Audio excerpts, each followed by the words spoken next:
Olá, meus alunos, então voltamos com o nosso segundo vídeo de Direito Civil 1, tratando do tema Direitos da Personalidade. Então, dando continuidade aí ao tema, falaremos agora sobre os 5 grandes ícones dos direitos da personalidade. Isso aí vocês acompanhem comigo nesse material que eu postei também aí em texto.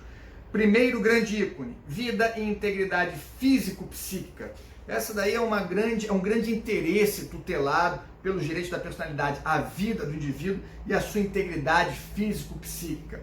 Obviamente, se alguma pessoa vier a sofrer aí algum ato contra a sua integridade física, a sua integridade psíquica, aí a gente tem como exemplo um acidente, por exemplo, de trânsito, que acabou causando ali alguma deformidade no físico daquele indivíduo que estava numa calçada e o motorista embriagado foi lá e o atropelou. Claro que os direitos da personalidade desse indivíduo foram afetados, porque a sua integridade física foi afetada. Nesse caso, você tem uma condenação que se chama, na verdade, compensação por dano moral em razão dessa violação à sua integridade física. E o dano moral ele também pode ser cumulado com um dano estético, porque a constituição física desse indivíduo que foi prejudicado por conta dessa conduta delituosa de um motorista, nesse meu exemplo embriagado, que acabou aí atentando contra a integridade física desse lesado,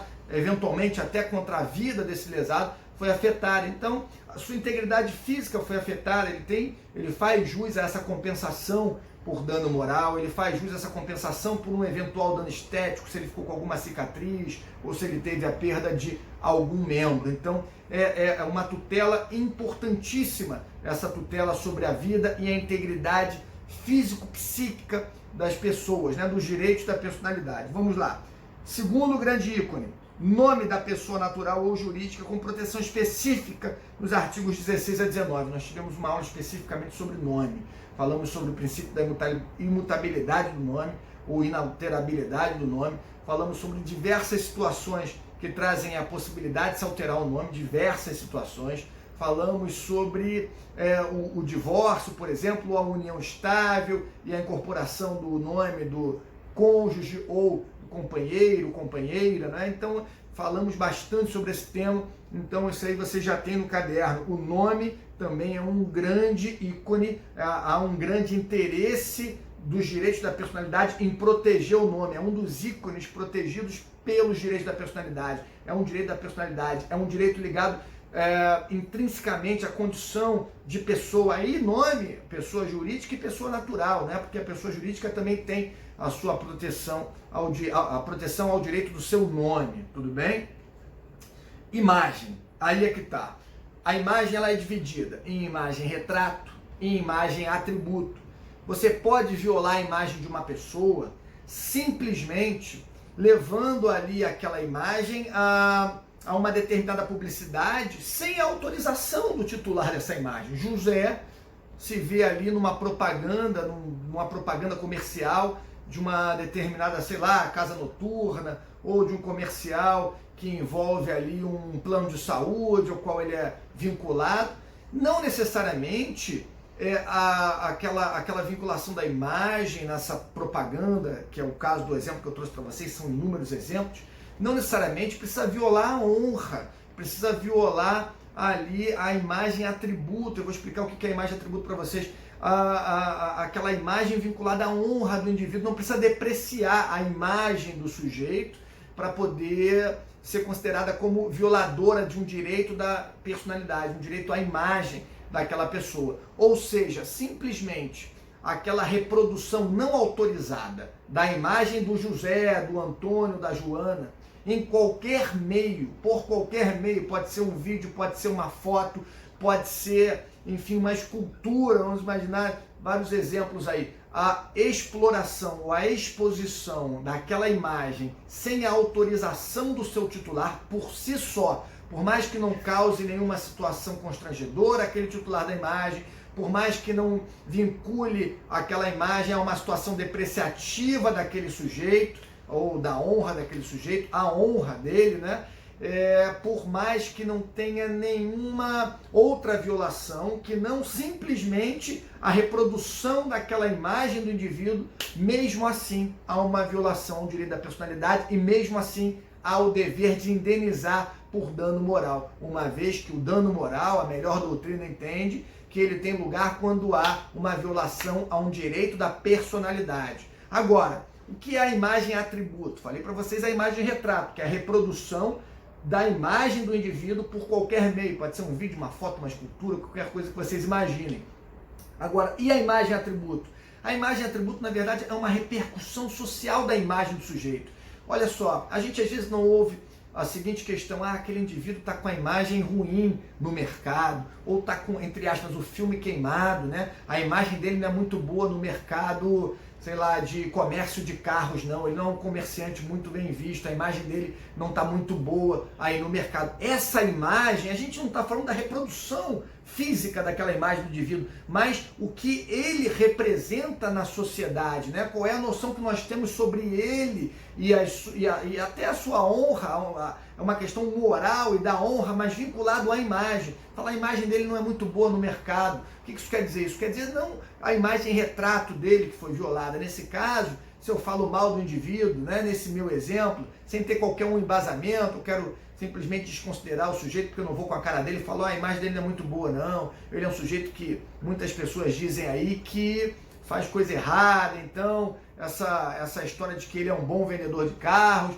isso aí não cola muito, não. Olha só esse sujeito aqui que você está falando, aí abre o Instagram do sujeito, né? Então esse sujeito aqui não tem uma imagem muito boa, não. Aqui nesse momento eu não estou falando de violação à imagem retrato. O sujeito não pegou a foto dele nem um vídeo, divulgou sem autorização, mas a imagem que ele tem perante a sociedade, é um outro sentido da palavra imagem, compreenderam? Então você tem a imagem retrato, que é justamente a reprodução daquela imagem física do indivíduo por qualquer meio, e a imagem atributo, está ligado mais à esfera da honra em relação à imagem do indivíduo. Tá? Então tem aí para vocês, imagem atributo, soma das qualificações de alguém ou repercussão social da imagem. Outro grande ícone aí que nós temos, a honra. E aí? A honra é um direito da personalidade? A honra é tutelada pelos direitos da personalidade e a honra é subclassificada em honra subjetiva e honra objetiva. A honra subjetiva é a sua autoestima. Se alguém vem e me agride verbalmente, fala: você não vale nada, você é um sujeito desprezível, e começa a me ofender. Eu me sinto mal com isso. A minha honra subjetiva é algo interno, a minha honra subjetiva é maculada. Eu, de repente, tenho um sentimento de depreciação sobre mim mesmo, eu fico ali triste, deprimido.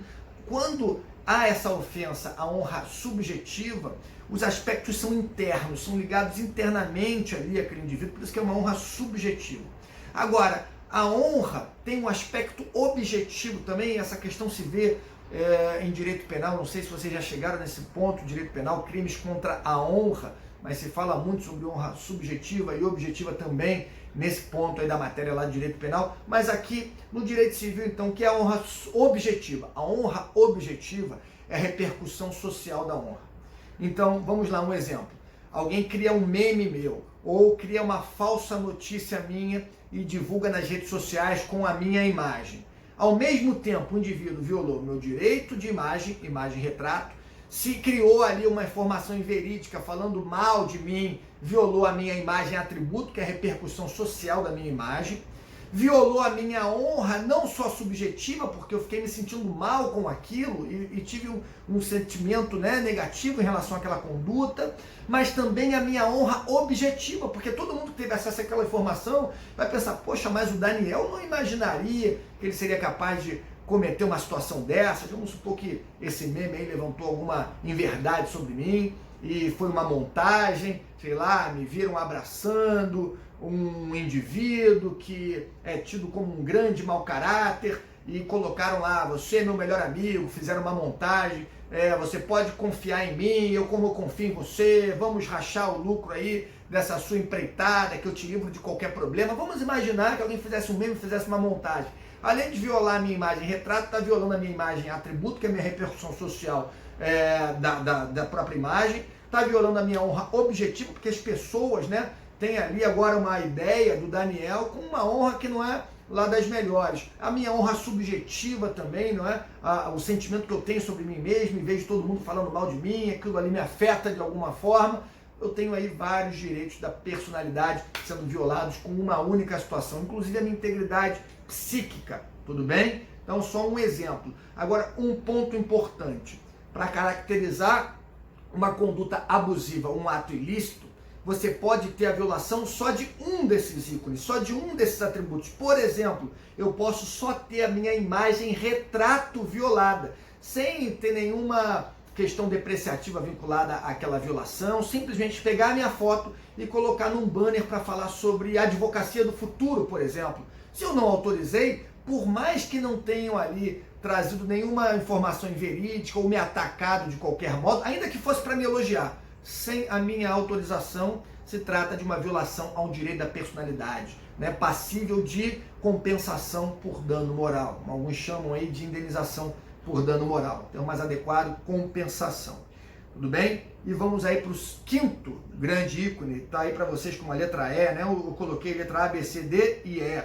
Quinto grande ícone, intimidade. A intimidade é um direito ligado diretamente àquela condição humana do indivíduo, né? Todo mundo tem direito à sua intimidade. Uma vez violada, gera o dever de indenizar, né, esse lesado.